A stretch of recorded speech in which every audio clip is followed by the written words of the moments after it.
Salut. Comment allez-vous? Numéro 1, Ça toi? va bien? Ça va extrêmement bien. Merci d'avoir accepté notre invitation.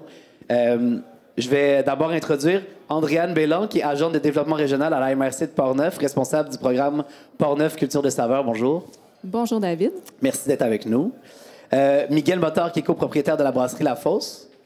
Bonjour. Merci d'être là. Ça dit en passant, je ne sais pas si tu as vu, mais j'ai pas osé le dire, mais j'adore ton chandail. Merci. Anne-Sophie Paquet, donc copropriétaire de la ferme Syldia et présidente de la table de concertation agroalimentaire de Portneuf. Merci d'être avec nous. Bonjour. Yes. Moi, je me crie dans les oreilles. C'est vraiment le fun. Je vais essayer de me trouver un autre spot. Sur moi, je vais prendre une chaise. OK. Fait que ce que je vous propose pour commencer, on va se présenter. Je vais commencer par Miguel, si tu veux bien. Parle-nous de toi puis de ton projet entrepreneurial. Soit dit en passant, on a 30 minutes top chrono. Fait que tantôt d'être comme efficace. Merci. Fait que Miguel, à toi. Je suis originaire du coin, je viens de Saint-Basile. J'étais à la base un enseignant primaire pendant une douzaine d'années. Et puis, comme hobby, on brassait de la bière, moi et deux de mes amis d'enfance. Ces deux amis-là avaient en tête, après 10 ans de brassage amateur, avaient en tête de partir une brasserie avec un petit salon de dégustation. En déposant le projet, l'endroit sélectionné, la ville exigeait un restaurant pour accompagner le projet. Donc, comme j'étais déjà ami avec eux, je brassais déjà avec eux, ils nous ont abordé, moi puis ma conjointe, pour se joindre à eux.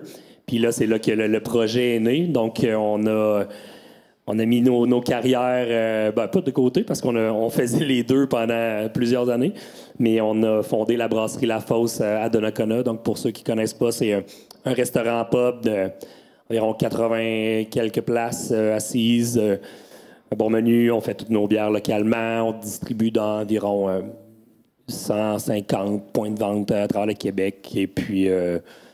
c'est ça pour... En levant la main, qui est déjà allé à La Fosse? À ceux qui ne sont pas allés, je vous invite fortement.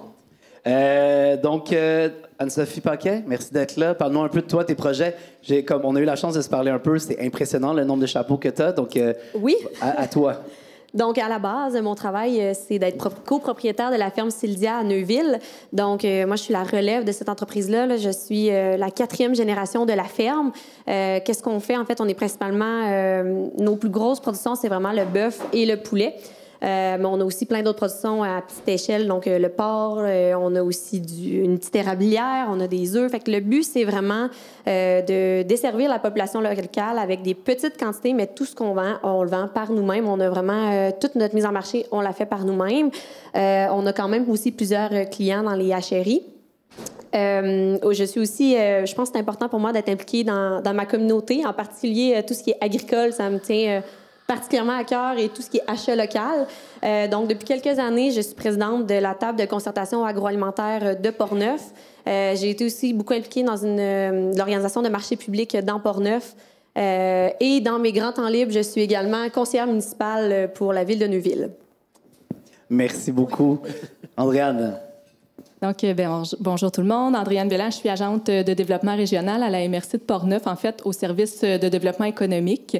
Dans le cadre de mon travail, je réalise des actions du plan de développement de la zone agricole de la MRC. Je coordonne aussi la table de concertation agroalimentaire de Portneuf qu'Anne-Sophie a parlé. Puis aussi, je coordonne le regroupement Portneuf Culture de saveur.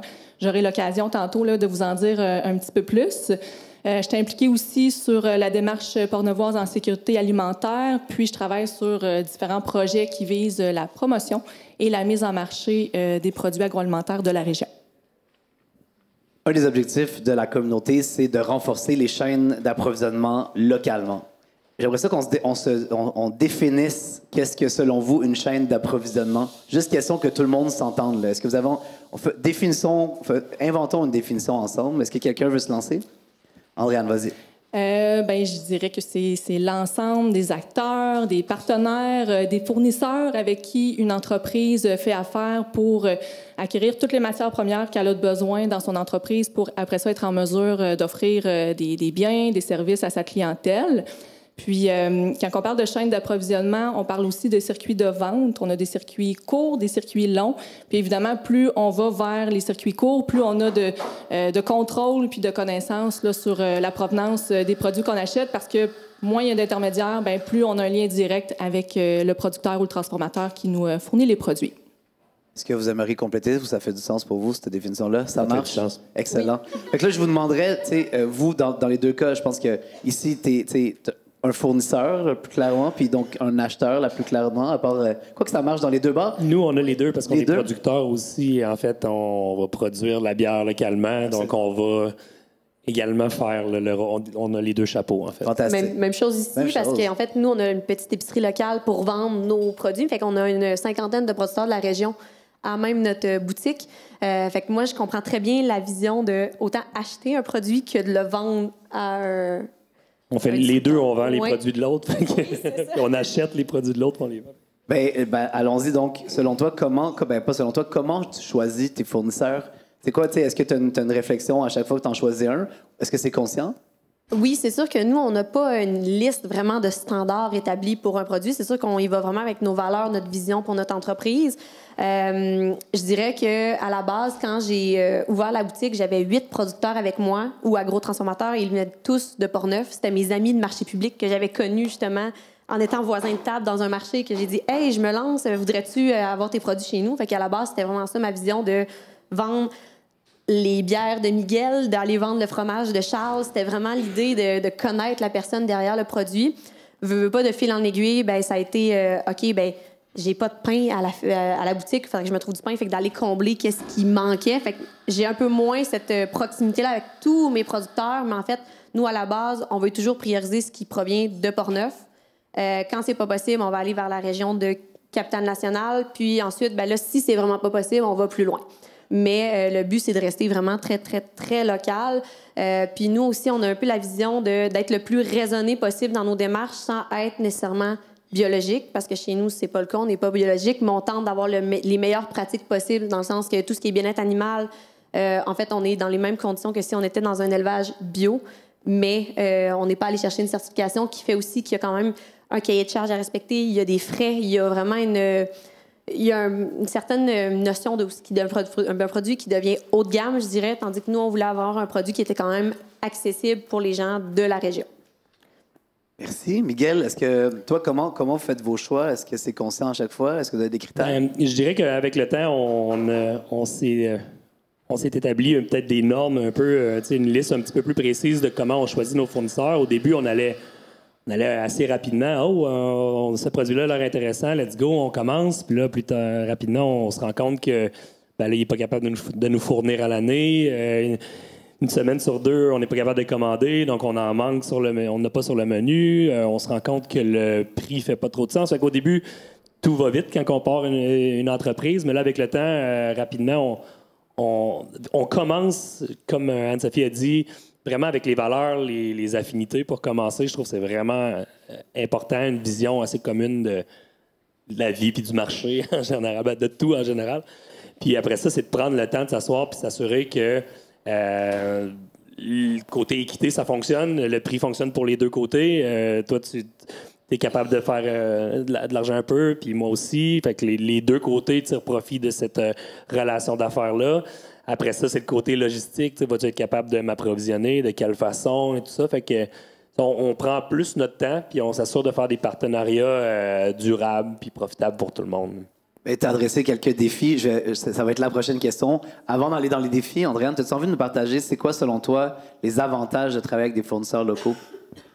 Oui, parce que oui, il y a des défis, là, ça c'est sûr. On va plonger se met là-dedans. pas la tête dans le sable, mais il y a des avantages, évidemment, à choisir de s'approvisionner localement. Puis, tu sais, une entreprise qui décide d'intégrer des produits locaux dans sa chaîne d'approvisionnement, bien, pour moi, c'est une entreprise qui intègre des principes durables, parce que, tu sais, vous le savez, quand un produit est acheté localement, bien, au niveau de l'environnement, ça a un impact positif parce qu'il parcourt moins de kilomètres, ça, c'est certain.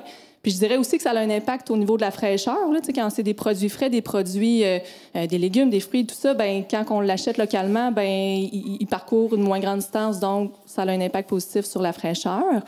Je dirais aussi que d'encourager un producteur local, un transformateur de sa région, bien, ça fait en sorte qu'on contribue à la vitalité économique de son territoire.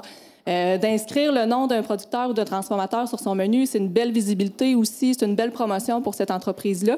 Puis je pense que Ça a un impact aussi sur la satisfaction de la clientèle qui, de plus en plus, recherche, veut savoir la provenance du produit. Puis même pour le restaurateur, l'hôtelier, peu importe, l'acheteur, de savoir, d'avoir une proximité avec le producteur ou avec le transformateur, de savoir comment le produit a été cultivé, comment il a été fabriqué, transformé, bien ça aussi, je pense que c'est des avantages intéressants là, pour les acheteurs. Est-ce que vous voyez d'autres avantages?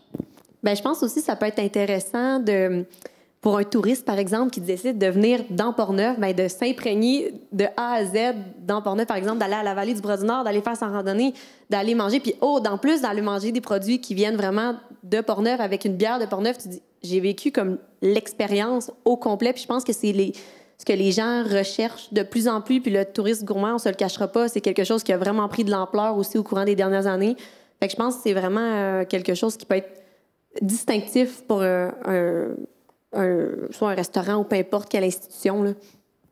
Vraiment? Est-ce que tu vas en rajouter? C'est ce que j'allais ajouter. À la longue, les gens savent qu'ils peuvent vivre vraiment l'expérience de Portneuf chez vous. Ben, ils vont revenir. L'été d'après, ils vont arrêter. Puis c'est là que tu essaies de travailler avec des producteurs locaux pour amener de la nouveauté, des nouveaux produits, puis que les gens savent que c'est une nouvelle expérience à chaque fois. Fait que à long terme, t'es gagnant aussi. Là.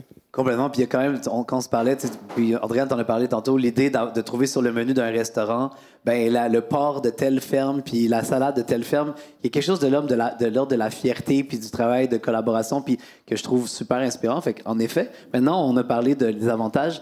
C'est quoi les défis? Puis là, Miguel t'en a parlé tantôt rapidement, mais c'est quoi les gros challenges ou les obstacles à travailler avec des fournisseurs locaux? On a parlé, par exemple, d'avoir des fournisseurs locaux qui sont pas capables de se mettre à l'échelle, par exemple, puis à un moment donné, tu vas être capable d'avoir des produits à l'année. As-tu d'autres idées d'obstacles?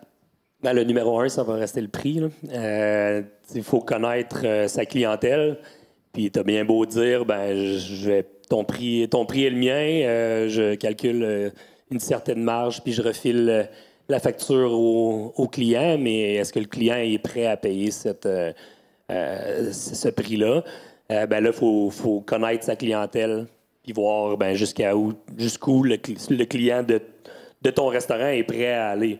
Nous, on connaît notre clientèle, fait qu'on est capable en jasant de dire, si tu me vends ce prix-là, moi, je le revends ce prix-là, oui, je pense que les gens vont embarquer là-dedans, puis ils vont l'avoir. S'il y a d'autres produits qu'on aimerait bien tenir chez nous, mais malheureusement, c'est pas possible parce que je pense qu'on va rester prêt avec. On a eu quelques expériences comme ça, puis c'est pas que c'est des mauvais produits, mais selon ce qu'on est obligé de faire, ça fonctionnait pas. Fait que c'est connaître ton entreprise, puis justement, je parlais d'équité, mais il faut que ça fonctionne des deux sens aussi. Puis tu dis que dans le fond, est-ce que juste à quel moment t'as arrêté pas d'essayer, mais je veux dire, est-ce que tu l'essayes à chaque fois ou il y a des moments où c'est évident pour toi que c'est impossible? T'as-tu quand même un genre de... C'est quoi ton seuil de tolérance, là, tu sais? On accepte de réduire les marges sur les produits locaux, ça c'est clair et net. Là.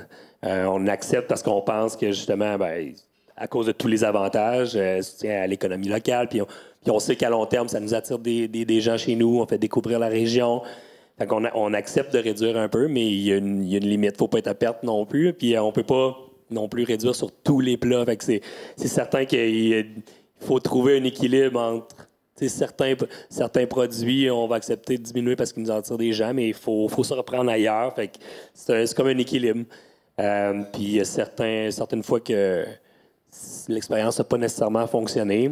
On essaie, mais là, avec l'expérience, avec les années, on est capable de prévoir un peu mieux là, si ça va fonctionner ou non. Puis même, je dirais, en tant que fournisseur aussi, il y a quand même de l'éducation à faire aux acheteurs parce que, comme par exemple, ma viande hachée, moi, c'est du vrai, mettons, bœuf haché maigre.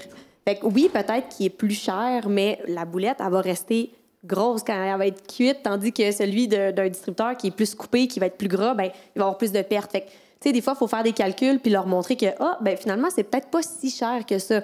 Des fois aussi, on se fait une idée que le local, il y en a qui sont très fermés en disant le local, c'est cher. Fait que des fois, c'est, je peux-tu au moins t'envoyer ma liste de prix puis essayer de voir est-ce que ça pourrait être possible de t'envoyer des échantillons? Fait que je pense qu'il y a vraiment une discussion qui doit être faite dans tout ça. Puis même chose un peu avec nous pour les marges. Comme par exemple, nous, on travaille aussi avec des CPE. Notre viande est distribuée dans quelques CPE de la région. Puis, nous aussi, on se dit en fait, on a comme mentalité de réduire notre marge de profit qu'on fait sur ces produits-là parce que c'est une fierté aussi de nourrir les enfants de la région, de dire ils mangent des produits de qualité. Puis, juste l'accueil aussi, c'est un point fort. Là. Les parents, quand je vais livrer ma boîte de viande, à quel point ils sont contents de dire hey, wow, mes enfants, ils sont à la garderie, qui mangent des produits locaux. Je pense que ça vaut aussi. C'est une très grande fierté aussi en tant qu'agriculteur de vivre aussi cette relation-là. Clairement. Andréane, est-ce que toi, t'as d'autres angles parce que tu travailles au niveau systémique sur les chaînes d'approvisionnement? Est-ce que tu as d'autres défis qui n'ont pas été nommés? Bien, peut-être un peu pour enchérir aussi sur ce qu'Anne-Sophie vient de dire. Tu sais, exemple, un service de garde éducatif à l'enfance qui manque de main-d'œuvre. Tu sais, de gérer plusieurs factures de plusieurs fournisseurs locaux, tu sais, c'est quand même plus complexe que de gérer un distributeur qui vient faire une livraison une fois par semaine. C'est une facture à payer. Bien, ça aussi, c'est quand même un défi, là. Oui, puis tu sais, si on compare avec, par exemple, travailler avec un distributeur alimentaire, ben, si tu as un représentant qui est attitré à toi, t'appelles, il répond, tandis que des fois, t'appelles le producteur, il est dans le champ en train de travailler. Puis souvent, le producteur, ben, lui, il va faire les factures. Des fois, ça se peut que ça prenne un peu plus de temps. Souvent, il va faire la livraison, il va faire un peu tout ça. Tandis que, tu sais, c'est sûr que le distributeur alimentaire, c'est la facilité. Tu es assis devant ton ordi, je vais prendre ça. Demain, il est chez vous, c'est sûr. Là, Puis, même chose, ça arrive demain. Puis, en plus, c'est frais. Je veux dire, tandis qu'un producteur, ça ne pourra pas avoir du bœuf haché frais dans 2 jours, ben, pour la plupart. Fait que c'est cette logistique-là, cette collaboration-là, des fois, qui est difficile d'établir cette chaîne-là. Puis, par exemple, vous êtes fait dévaliser une fin de semaine parce que c'était la folie à la microbrasserie. Mais là, ils nous appellent. Puis, j'ai besoin de stock. Ben, de le prévoir, c'est peut-être plus difficile avec des petites entreprises. C'est vraiment bien planifier ton partenariat à long terme. C'est pas aller trop vite, dire « Oh, j'aime ton produit, c'est super, let's go, on le fait. » Mais c'est plus que ça un peu. Là. Vous avez, là, Andréane, plusieurs initiatives pour renforcer cette chaîne d'approvisionnement localement, dont la Virée enracinée. Parle-nous un peu des initiatives que vous mettez en place à Portneuf. Oui, bien, en fait, il y avait 3 initiatives auxquelles je voulais vous parler, mais 3 initiatives différentes, mais qui sont toutes interreliées entre elles. Premièrement, Portneuf Culture de saveur. En fait, c'est un regroupement d'entreprises agroalimentaires qu'on a la chance d'avoir dans Portneuf. On a actuellement 62 entreprises membres. On a 2 catégories de membres. Une catégorie pour les producteurs, les transformateurs agroalimentaires. Puis l'autre catégorie s'adresse vraiment aux partenaires. On les appelle nos fiers partenaires. Donc, c'est les marchés publics, c'est les restaurants, les boutiques gourmandes, des épiceries, même des activités touristiques qui ont dans leur offre alimentaire des produits de la région. Donc, c'est un outil qui est vraiment intéressant pour la promotion, mais aussi pour la concertation des entreprises. Ça facilite les choses. Comme moi, comme agente de développement, quand je veux partir un projet, j'ai un beau bassin d'entreprises quand même à consulter là, avant de mettre en place mon projet. Grosso modo, la mission de Culture de saveur, c'est de faire connaître et reconnaître toute la qualité, la diversité de produits qu'on a à offrir dans Portneuf, puis aussi les expériences gourmandes, les expériences agrotouristiques qu'on a aussi là, sur le territoire. Il y a quelques années, on avait mandaté Papille Développement. Je salue Eliane de Papille qui est là justement, qui nous a accompagnés beaucoup là-dedans puis qui nous accompagne encore dans certains projets. On avait fait faire une étude d'opportunité par rapport à la restauration locale parce qu'on savait qu'il y avait des restaurants qui utilisaient des produits, mais on trouvait que c'était pas nécessairement suffisant. Ceux qui le faisaient, ils ne communiquaient pas tout le temps non plus. Donc, cette étude-là nous a permis de parler aux producteurs, aux transformateurs, aux restaurateurs. Il y a des grands constats qui sont ressortis de là, des recommandations. Et un constat qui était assez flagrant, c'était que les restaurants ne savaient pas où s'approvisionner. Ils ne savaient pas c'était quoi l'offre de produits qu'il y avait dans Portneuf pour les restaurants. Donc, on a développé un outil très simple, un catalogue qu'on a appelé « S'enraciner dans votre menu », qui présente vraiment les produits disponibles pour le secteur de la restauration. On le met à jour une fois par année. Donc, dans ce catalogue-là, il y a des fiches avec les produits, les formats qui sont disponibles. Est-ce que c'est un produit saisonnier, disponible à l'année, les modalités de paiement, de livraison, bref, plein d'infos utiles pour les restaurants. Fait que ça, c'était notre volet organisation de l'offre. Fait que là, après ça, on voulait aller plus loin pour vraiment propulser l'approvisionnement local dans les restaurants. Fait qu'on a créé, encore là, avec les bons conseils de Papille, un événement qui s'appelle la Virée enracinée. Donc, cet événement-là, on va tenir la 4e édition cette année, du 28 juin au 1er septembre. On le fait toujours l'été parce que c'est là qu'il y a la plus grande abondance, la plus grande diversité de produits. Donc, pendant l'événement, les restaurants qui participent doivent proposer un plat aux saveurs portneuvoises. Donc, chaque plat que le restaurant propose doit avoir minimalement les produits de 3 entreprises membres de Portneuf Culture de saveurs. Donc, ça fait vraiment des plats aux saveurs locales, au menu tout l'été des restaurants. Puis nous, on fait toute une campagne promotionnelle à la MRC avec Portneuf Culture de saveurs pour faire connaître ces plats-là, mais aussi faire connaître les producteurs qui sont impliqués dans le projet. Donc, voilà, ça nous a vraiment aidé à positionner les produits dans les restaurants. Puis je vais laisser parler Anne-Sophie puis Miguel parce que c'est des fidèles participants à la virée enracinée. Oui, est-ce que, dans le fond, parlez-nous un peu de votre expérience avec la virée, puis est-ce que vous avez d'autres exemples inspirants que soit vous faites ou que des collaborateurs à vous font qui favorisent, selon vous, cet renforcement de chaîne puis de collaboration? Ah ben, la virée enracinée, qu'est-ce qui est vraiment intéressant, c'est que souvent, quand il y a un partenariat qui s'établit avec, par exemple, une brûlerie ou une fromagerie ou une ferme, ben, qui fonctionne, puis qu'on aime la relation, tout ça, ben, on a tendance à continuer de travailler avec eux, mais il y a plein d'autres producteurs qu'on ne connaît pas nécessairement ou que ça va vite, donc on n'a pas pris le temps encore. Pendant la virée enracinée, on fait l'effort de travailler avec des nouveaux producteurs. Puis là, on développe des nouvelles relations. Fait qu'à chaque été, ben, on développe un nouveau plat, puis on essaie d'utiliser des nouveaux producteurs avec qui on n'a jamais travaillé. Fait que là, déjà là, on crée d'autres liens. Ça attire aussi beaucoup de gens chez nous. Là, on le voit, des gens qui sont jamais venus, mais qui ont vu la promotion qui est faite est super bien faite. Fait qu'il y a des gens qui voient ce plat-là et qui disent « il faut que j'aille goûter à ce plat-là ». Donc, ça nous attire des gens chez nous. Donc, c'est vraiment avantageux pour ça. Chez nous, l'initiative que je vois là, qui est le plus en lien avec l'approvisionnement local, c'est la planche du comté. C'est une planche comme une planche de charcuterie, mais en fait, c'est plus que ça. Là. Il y a des charcuteries, il y a des fromages, mais il y a des légumes marinés, d'une auberge. Donc, il va y avoir des œufs de caille, il y a du fromage fait à la drèche maison. Il y a plein de plats locaux de Portneuf, puis on essaie de la changer d'année en année, mais de toujours faire affaire avec des producteurs locaux de Portneuf. Fait que, à chaque fois qu'on annonce une nouvelle planche avec des nouveaux produits, on a des saucissons aussi depuis peu qui s'en viennent. Fait que ça c'est l'initiative qui fonctionne bien avec les producteurs. Ça a l'air d'un plat super. Je l'ai vu hier, j'ai malade. Vas-y, Anne-Sophie. Ben, aussi... Toi, avec tout ce que tu vois, parce que c'est ça l'affaire là, sur la table, comme entrepreneur, comme ton implication. Fait que, parle-nous de tout ce que tu as vu que tu trouves le plus inspirant en date. Ben, moi, ce que je trouve le fun aussi, c'est que c'est la 4e édition de la virée, puis il y a des plats de la première édition qui sont encore sur les menus parce que ça a été vraiment des succès. Puis il y a des restaurateurs qui disent « Je peux pas l'enlever du menu parce que je vais me faire taper sur les doigts. » C'est un des produits les plus vendus dans le resto. Fait que ça, c'est vraiment une belle fierté parce que, tu sais, il y en a des fois qui... Oui, ils veulent participer, mais sont un peu réticents. Puis là, ils se disent, bon, OK, le local, puis qu'est-ce que je peux faire avec ça? Mais des fois, ça fait juste comme semer la petite graine de, hey, je peux être créatif, puis d'ouvrir un peu, tester un plat qu'ils n'auraient peut-être pas nécessairement mis sur leur menu nécessairement. C'est un exemple?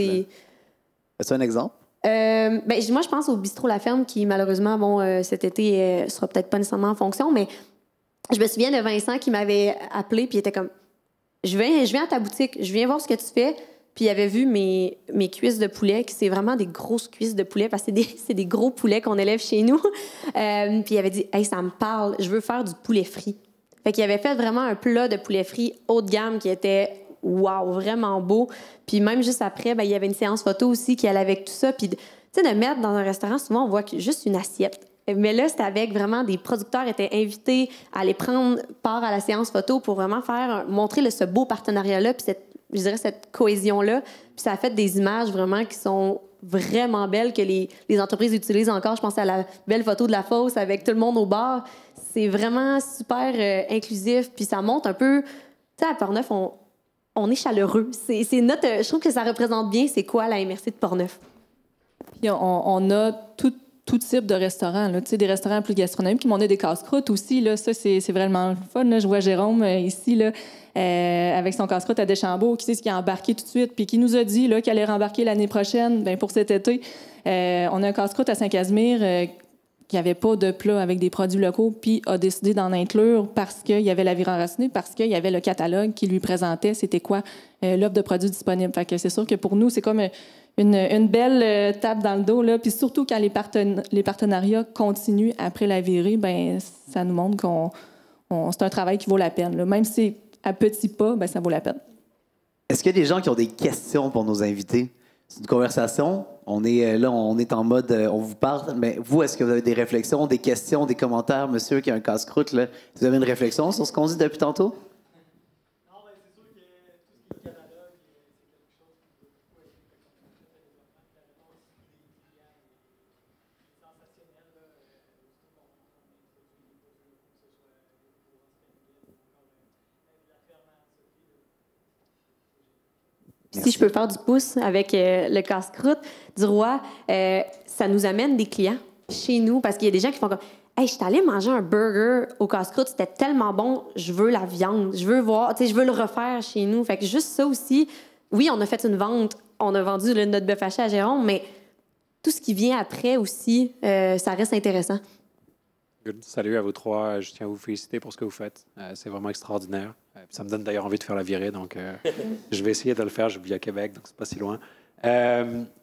Vous savez, vous avez parlé vraiment de la proximité, l'achat local, à quel point ça résonne chez les consommateurs. Il y a aussi une tendance qui se développe beaucoup à l'international, avec la traçabilité mondiale de certains produits qui sont sourcés de manière éco-responsable. À quel point vous pensez que ça pourrait éventuellement devenir un enjeu qui va quelque part enlever votre avantage compétitif des aliments locaux? Je pense que ça ne va jamais enlever l'avantage d'y aller localement. C'est une décision consciente qu'on fait. Par exemple, même quand on parle à niveau logistique ou coût, tout ça, il y a toujours la fierté, l'attachement à ton milieu. Donc, oui, il y a une compétition sur certains standards, si on veut dire, mais il va toujours rester les avantages du local quand même, selon ce que je pense. Oui, puis la traçabilité remplacera jamais l'émotion. Est-ce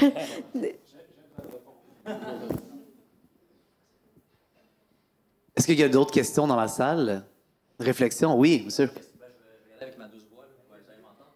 Alexandre Normand, Fief Gaulois, c'est toi, tu as une petite ferme, moi j'ai une microscopie qui ferme. Est-ce que le client est prêt à. Ah ouais? Bon, ben, alors, bonjour. Est-ce que le client est prêt à s'inscrire dans un mode cyclique, à savoir que, tu sais, peut-être que, je ne sais pas moi, du poulet ou du cochon, peut-être qu'il y en a disponible plus l'automne, plus l'hiver, puis à un moment donné, il y a un creux parce que, je veux pas, comme c'est pas industriel, est-ce que ça peut même être un plus-value pour la personne, peut-être à ta table ou même dans ton épicerie ou peut-être au niveau culture-saveur, de comprendre que finalement, on ne peut pas avoir accès à du filet mignon tout le temps ou on ne peut pas avoir accès à telle pièce tout le temps, normalement, on va dire. Merci beaucoup. Puis, vraiment, félicitations à ce que vous faites, vous trois. Merci. Ben justement, la virée enracinée, ça va super bien avec ce concept-là. C'est un plat qu'on fait pour une saison. Donc, on peut utiliser des produits de saison. Sinon, c'est certain que ça prend plus de travail à faire, mais c'est ça l'avant. C'est ça qui est le mieux, en fait, là, s'adapter aux saisons, puis prendre les produits, puis être capable. Mais c'est certain que c'est juste plus de travail, c'est plus complexe à faire. Puis ça dépend toujours de ton entreprise, mais... Bien, je pense que c'est quand même beaucoup d'éducation à la base, parce que, par exemple, dans un port, il y a 2 filets de porc. Fait que c'est sûr que je pourrais pas offrir du filet de porc à un restaurateur, je serais jamais capable de lui fournir. Fait que je pense qu'il faut être capable aussi d'être songé dans notre démarche, puis de trouver des pièces que, justement, tu te dis, oui, je vais être capable de te fournir. Puis je pense qu'aussi, en tant qu'entrepreneur, il faut savoir le bon moment aussi de se lancer pour aller approcher un restaurateur, parce que c'est facile de se brûler. Dire, oui, on va justement faire une entente ensemble, puis je vais te fournir 1000 saucissons par semaine, puis finalement, oups, tu les as pas, les 1000 saucissons. Fait que je pense que c'est facile aussi de nuire à sa réputation. Fait que je pense qu'il y a ça aussi qu'il faut faire attention. Mais, tu sais, il y a des clients qui vont comprendre qu'une chaîne d'approvisionnement locale, il peut avoir des enjeux de saisonniers ou des choses comme ça. Il y en a qui vont le comprendre, il y en a qui le comprendront jamais, puis que ça va leur créer vraiment une insatisfaction. Fait que je pense qu'il faut choisir aussi nos clients avec qui on veut travailler. Quelqu'un qui comprendra pas ça, dans un sens, tu le veux pas vraiment comme client. Est-ce qu'on peut le transformer en plus-value?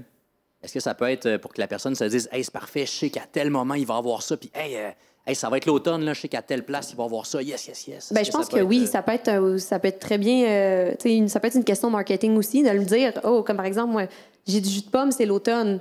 Ben, si tu veux du jus de pomme, c'est plate à dire, mais quand il y en a plus, ça va aller à l'automne prochain quand il va y avoir des pommes. Fait que ça, c'est sûr il y a peut-être des clients que, justement, ils vont aller faire des razzias dans ma boutique pour aller ramasser des caisses de jus de pomme parce qu'ils vont le vouloir, parce qu'il est tellement bon. Fait que, oui, mais il y a des clients que ça va créer une insatisfaction. Fait que dans les deux cas, comme je disais, il va toujours avoir des insatisfaits. Non, on le voit, c'est certain. Là. Par exemple, notre bière noire, cacao et pommes, mais on utilise du jus de pomme frais. Elle vient une fois par année, au mois d'octobre. Puis même si tu nous la demandes en mars, on serait capable de trouver du jus de pomme ailleurs, mais non, on va la faire dans la saison des pommes.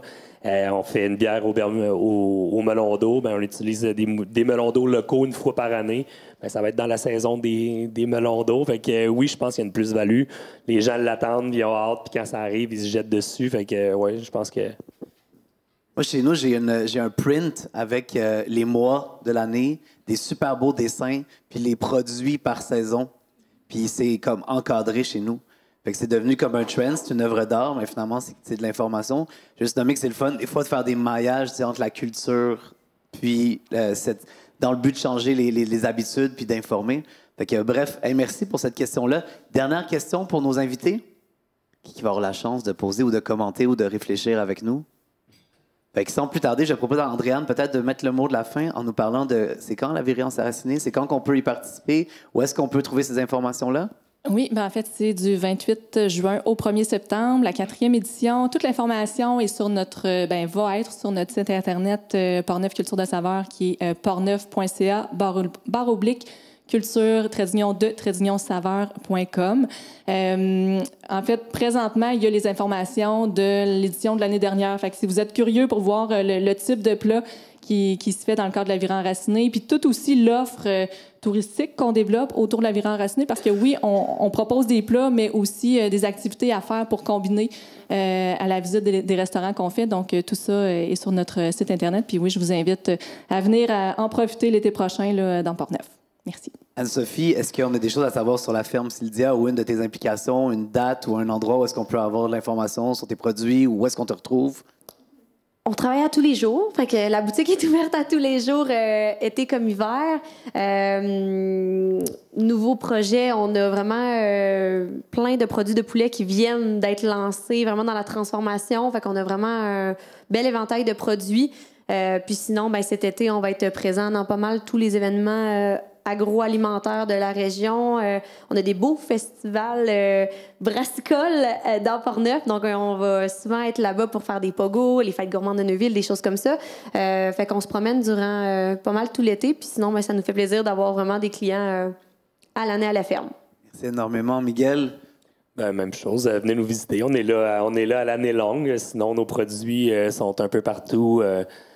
Dans les épiceries maintenant, détaillants et tout ça. Puis à 4 heures, vous allez pouvoir y goûter si vous êtes encore ici. Un grand merci, une bonne main d'applaudissements pour nos invités.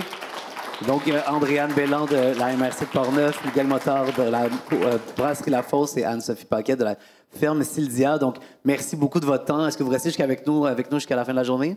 Pour venir vous voir, super. On va laisser la parole maintenant à Nadia Dufour de Terroir et Saveurs du Québec, qui présente une série de bonnes pratiques d'études de cas et de ressources disponibles pour les entreprises agroalimentaires du Québec afin de renforcer leur chaîne d'approvisionnement localement. William, présentation quand tu es prêt.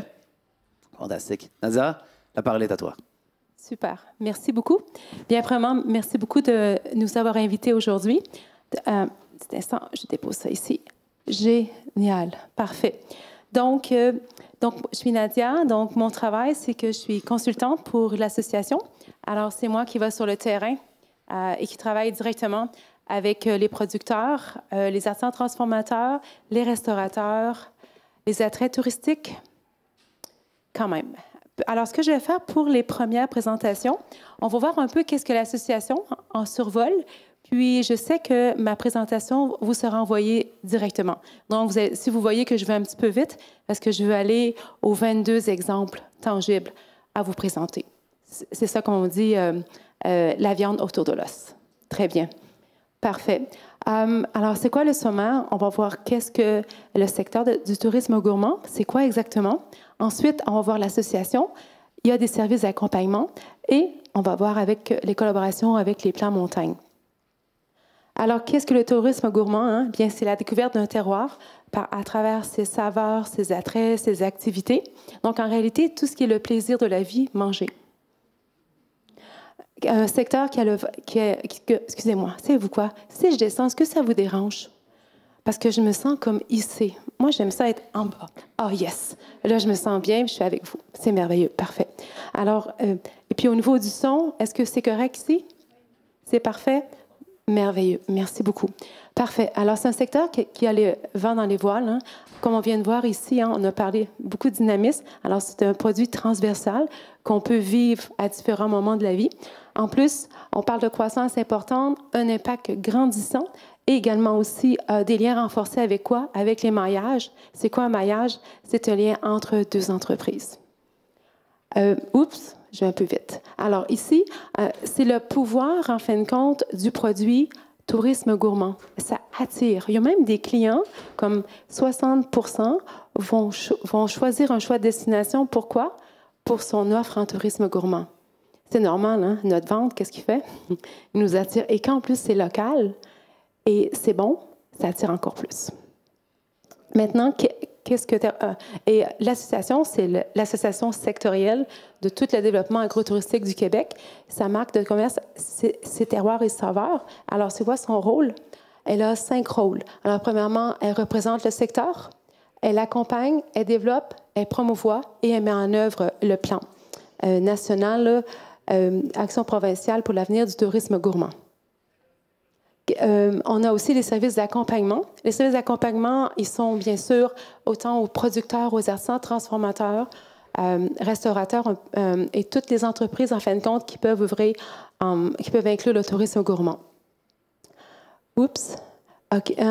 Alors, ce qu'on fait également aussi, à travers l'accompagnement, bien sûr, on bonifie l'expérience client en développant des activités en agrotourisme, en tourisme gourmand. Des fois, c'est des visites, dégustations.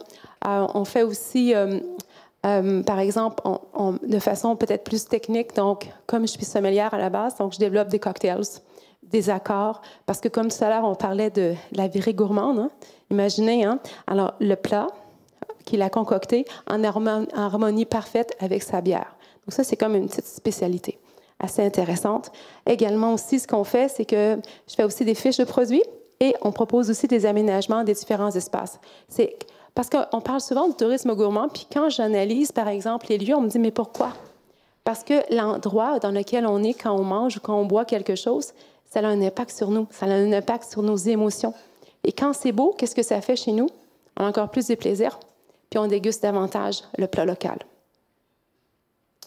D'autres exemples aussi, nouveau développement des affaires, donc itinéraire gourmand, des listes de fournisseurs, support et aide aux demandes financières, également aussi par rapport au prix à fixer.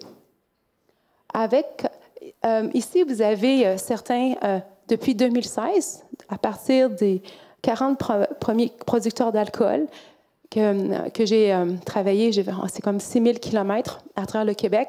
On a fait du diagnostic en entreprise et de l'accompagnement. Et là, vous voyez, vous défilez tout au complet jusqu'en 2023. Actuellement, je suis en train de travailler avec des gens de Lanaudière, des cantons de l'Est, des gens un peu à travers tout le Québec.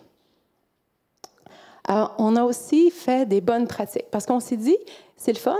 On fait des diagnostics, on fait de l'accompagnement, mais ce serait le fun aussi que les producteurs puissent avoir comme des auto-formations. On a développé une liste de bonnes pratiques. Puis en plus, elles sont simples, faciles d'utilisation et plein d'images pour être capable de bien comprendre un point qui serait comme amené. Et là, vous avez ici la liste, vous avez le lien. Et là, puis en plus, qu'est-ce qui est le fun, c'est qu'ils sont toutes gratuites. Puis vous pouvez vous en servir, par exemple, pour former votre personnel, pour développer peut-être une nouvelle activité. Vous dites, ah, bien, j'aimerais ça améliorer ma visite guidée. Alors, j'ai fait une sur visite guidée, pas à pas. C'est comme si je serais à côté de vous, puis je vous dirais comment la faire. Les gens qui utilisent nos guides trouvent que sont super faciles, puis c'est très pointu également aussi, avec d'autres éléments complémentaires. Et en même temps, l'association est en train de faire une grande démarche des circuits gourmands à travers toute la province du Québec. Alors, qu'est-ce qu'elle fait? C'est que son objectif, c'est de faire une démarche qualité qui regroupe des outils et des pratiques. Et en plus, elle est en train d'accompagner gratuitement plein de régions depuis 2023 jusqu'en 2024 pour pouvoir avoir des circuits gourmands, soit bonifier ceux actuels ou d'en mettre de nouveaux sur pied. Parfait. Alors maintenant, parlons de ces 22 coups. Alors, vous savez, là maintenant, on va voir 5 exemples. On va commencer par, en 2018, on a travaillé avec une montagne qui s'appelle Bromont, dans les cantons de l'Est. Une super montagne. Alors, donc, j'étais sur place pour faire un diagnostic en expérience client. Et comment on a analysé? Donc, premièrement, on s'est dit, qu'est-ce qui serait hyper important? C'est d'avoir un fichier de partage. Pourquoi un fichier de partage? Dans lequel on met, par exemple, tous nos produits sélectionnés, dans lequel on met nos activités, nos événements qui déjà ont eu lieu ou qu'on veut développer. Alors, lorsqu'on met comme un outil de communication entre les différents départements, qu'est-ce que ça fait? Lorsqu'on veut mettre en place une nouveauté, alors on a les outils. Puis, on n'a pas besoin d'aller chercher de nouveaux. On peut utiliser, exemple, les producteurs ou les activités que déjà, par exemple, une station va avoir. De plus, on a aussi développé quelque chose d'intéressant. Tout à l'heure, on parlait que c'est difficile, lorsqu'on a beaucoup de petits producteurs, d'avoir des produits saisonniers. Alors, pour eux, spécialement, avec un traiteur local, on a mis en place un service d'approvisionnement. Comment ça fonctionne? Il y a une liste de tous les producteurs et le traiteur, lui, en même temps qu'aller chercher ses produits pour ses événements, prend les produits et les amène directement à la station de ski. Et ça fonctionne super bien. Donc, ce qui veut dire, c'est qu'entre producteurs, si par exemple, mon producteur de carottes commence à en manquer un peu, j'en ai un autre. Ou même au niveau comme de la viande, hein, on sait comme, tout à l'heure, on a ici une spécialiste de la ferme, j'ai oublié son prénom. Oui, Mme Anne-Sophie, merci beaucoup. Alors, c'est ça, hein, on parle, hein, on ne peut pas doubler, hein, donc on doit prendre. Donc, avec ça, ça a été un élément hyper, hyper agréable. En plus, on a bien sûr, c'est que la station de ski, je ne sais pas si vous êtes déjà allé à la station Bromont. Est-ce que vous avez vu le magnifique nouveau building en haut? Bien, mon travail, moi, ça a été, avant que ça ouvre, ils m'ont dit, Nadia, on voudrait avoir un bar spécial, mais on va le faire 100% local. Alors, quand vous allez là, 100% local, spiritueux, bière, vin, tout est 100% de Brome, autour de Brome, Missisquoi. C'est incroyable. Les gens sont super contents. Donc ça a été un super succès. On était vraiment fiers. Également aussi, on a créé des activités parce que au niveau de la saisonnalité, au niveau d'un exemple, une station de ski, souvent l'automne, qu'est-ce qui arrive? Il y a moins de gens. Alors, on s'est dit, on va attirer nos clients. À partir de la liste de nos producteurs qu'on avait répertoriés, ce qu'on a fait, on a invité ces gens-là à venir pour des happenings gourmands de 4 week-ends. Donc, on avait devant la station de ski, avec une vue magnifique, hein, avec un petit côté un peu automnal qui arrivait. Et là, on avait tous les producteurs locaux qui étaient là. Et en plus, on avait des food trucks qui avaient cuisiné 100% avec les producteurs locaux que, bien sûr, ils le savaient déjà. Donc ça a été super. Et en plus, c'est devenu même un annuel. Et en dernier, on a développé aussi des forfaits et des activités. Maintenant, est-ce que vous êtes prêts pour le camping? Alors, comment on fait un plan de montagne pour un camping? Bien, parce que vous savez, est-ce qu'il y a des amateurs de camping? Oui, hein? Moi aussi. Oui. Alors, quand on arrive au dépanneur, puis là, on dit, j'ai oublié tel élément. J'ai oublié la confiture. Et là, on arrive, puis on voit, moi, personnellement, j'aime ça voir une confiture locale. Alors, ce qu'on a fait, on a changé. On s'est dit, parfait, on va choisir des produits pour changer ce que vous avez déjà. On a pris des saucisses locales. C'était... Là, un des propriétaires du camping m'appelle et dit, Nadia, on manque de saucisses. On est tellement contents. J'ai dit, let's go, il faut continuer. Ensuite, on a aussi offert des activités, on a intégré. On a fait, ça c'était vraiment cool. À l'automne, c'est que, j'ai oublié de vous dire ça, c'est que chaque propriétaire a le goût de développer des activités différentes. Et là, j'avais une propriétaire que, elle, sa passion, c'est quoi? C'est les conserves. Alors, chez elles, à chaque automne, ils font des ateliers de conserverie avec des produits des jardins qu'on a fait locaux directement au camping. Ils ont tous des petits mini-jardins, ceux qui louent les espaces. Puis en plus, on a acheté aussi des produits locaux. Et les clients ont pu faire leur conserve avec la dame. Elle était trop contente. Et en plus, on a même amené aussi une spécialiste pour les aider pour la cuisson. Donc ça a été l'un des ateliers. On a aussi la boulangerie, donc les samedis boulangerie au camping. On a aussi même, lorsque le client réserve son lieu de camping, il peut même aussi réserver son panier bio à livrer à son arrivée. Oui, pardon? Oui, saisonnier. Oui, effectivement, on ne parle pas de... Mais c'est des vrais campings. Oui, parfait. Et aussi, on a travaillé aussi à les produits marins. Pourquoi? Parce que je travaillais avec des gens des îles de la Madeleine, donc on a travaillé avec les produits marins et aussi des cocktails.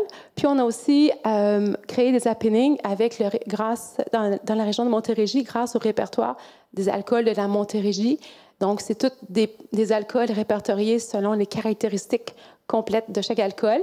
Et comme ça, les restaurateurs ou le propriétaire de camping pouvait choisir en sachant exactement qu'est-ce qu'il allait commander. Alors là, on a travaillé une petite soirée croisière avec apéro, assez sympathique, parce que le camping est sur le bord du fleuve Saint-Laurent. Des dégustations encore bière et fromage. Et on a aussi travaillé aussi sur des vins et fromages aussi locaux. Est-ce que je vous donne le goût de manger encore? Oui, et moi aussi. Parfait. Maintenant, on va commencer. Oups. OK, parfait. Alors ça ici, ça c'est spécial. Ça, c'est depuis 2022, c'est avec des pourvoiries. Est-ce qu'il y a des pêcheurs, des chasseurs? Moi, je suis pêcheuse. Oui, vous êtes pêcheur? Moi, j'aime trop la pêche. Ah, c'est une vraie passion. Alors, c'est vrai que je suis une fille de pêcheuse parce que moi, je suis native de la Côte-Nord et mon père était pêcheur de poissons. Donc, alors chez nous, dans la famille, le poisson, c'est quelque chose qu'on aime énormément. Par contre, j'aime pas la chasse, mais j'aime quand même manger la viande. Alors, exemple d'accompagnement. Ça, c'est super intéressant. Alors, on a travaillé en collaboration. Souvent, quand on dit achat local, approvisionnement local, on pense toujours aux gourmands. Mais là, ce qu'on a fait, lorsqu'on doit aménager son lieu, on doit changer notre signalisation, on doit, par exemple, bâtir une nouvelle terrasse, on achète aussi local. Alors, dans ce cas ici, il y a un designer et on a fait faire aussi toutes les nouvelles pancartes de la pourvoirie par une entreprise locale. Et cette pourvoirie, elle est assez loin. Elle est dans le Pontiac, dans le nord-nord-nord, très, très, très, très loin, dans le parc de la Vérandrie. Donc, imaginez, hein, beaucoup d'efforts à porter tout ça là-bas. Ça a été un grand travail qu'ils ont fait. En plus, on s'est dit, bien, comme ils sont un peu loin, la connaissance des produits locaux, c'est un petit peu difficile. Alors, je leur ai fourni, une liste de produits locaux grâce au répertoire de l'Outaouais. Et de cette façon-là, on a pu bien sélectionner les produits qu'on désirait. De plus, ah oui, vous avez déjà fait un share lunch? Est-ce que vous savez c'est quoi un share lunch? Ah, ça vous manque à la culture. C'est ça que mon père il dirait. Bon, parce que mon père faisait des share lunch. Alors, imaginez, vous dites, OK, à la pourvoirie, là, je voudrais avoir un guide. Alors, le guide, lui, il vous amène à la pêche. Là, vous prenez des magnifiques poissons. Et en plus, savez-vous qu'est-ce qu'il fait? Il arrête sur le bord d'un lieu magnifique, sur la plage. Il vous fait un petit feu de bois. Il vous apprête votre poisson frais.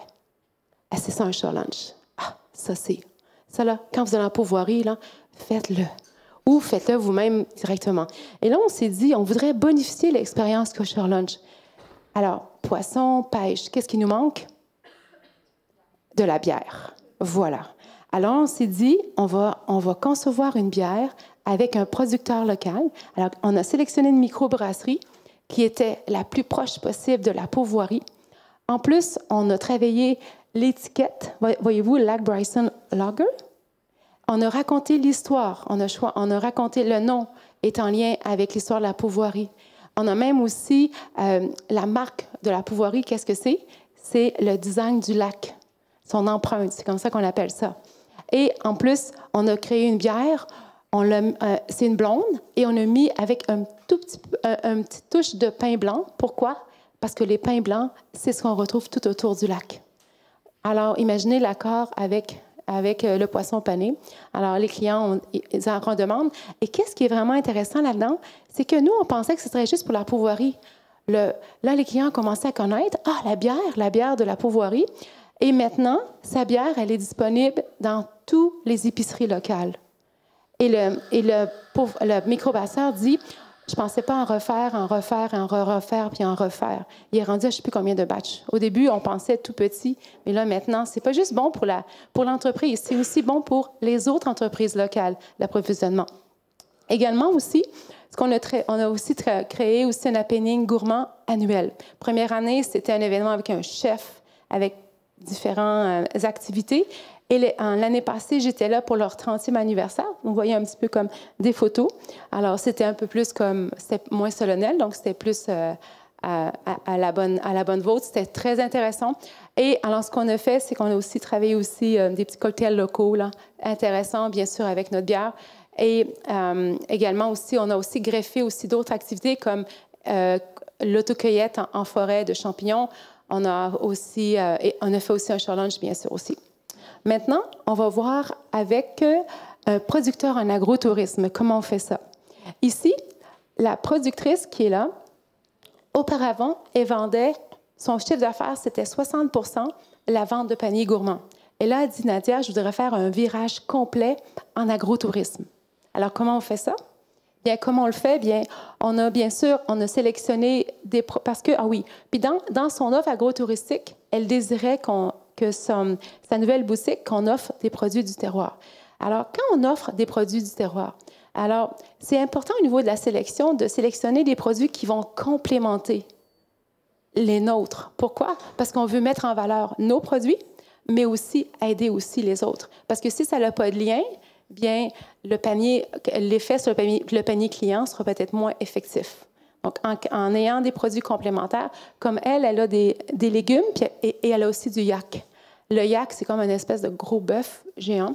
Donc, ce qu'on a fait, c'est qu'on a choisi des gelées qui pourraient complémenter ces coupes de viande ou, exemple, ces saucisses qu'elle faisait également aussi. Et puis, ce qu'on a fait, on a aussi développé une activité de dégustation animée pour des groupes, donc des groupes qu'elle reçoit avec sa visite guidée. Et on a aussi fait un happening 100% local. Oui, parfait. Un happening 100% local avec, bien sûr, avec les produits des producteurs. Et voilà, l'impact financier. Parce qu'on dit, est-ce que ça vaut la peine? Nous constatons en 2023 une augmentation de 57 % de la clientèle à la ferme et en moyenne une augmentation de vente de 19 % Donc, développer l'agrotourisme, le mettre en place, c'est intéressant et c'est payant. De plus, on parle souvent d'un événement. Est-ce que ça vaut la peine de créer des événements, tout mettre la structure au complet? Alors, voici. Alors, comment on a développé ça? Bien, avec ce vignoble-ci, on s'est dit, systématiquement, à chaque événement, on doit avoir des produits locaux. Ensuite, on a sélectionné, on a invité les fournisseurs actuels ou potentiels et on a fait la promotion en incluant dans son maillage le nom de ces gens-là. Et qu'est-ce que ça a donné? On dit que la semaine suivante, j'ai réalisé 13 % des ventes annuelles. En plus, les clients présents à l'événement ont passé d'autres commandes dans l'année, un repeat qui ont représenté 27 % des ventes annuelles. Voilà. Alors, ce qu'il faut retenir, on identifie les moyens, on accroît la qualité de son offre, on développe des expériences clients de qualité, on soutient le développement, on améliore sa connaissance de ses produits locaux. Également, on favorise des initiatives de maillage. Alors, est-ce que vous auriez des questions pour moi?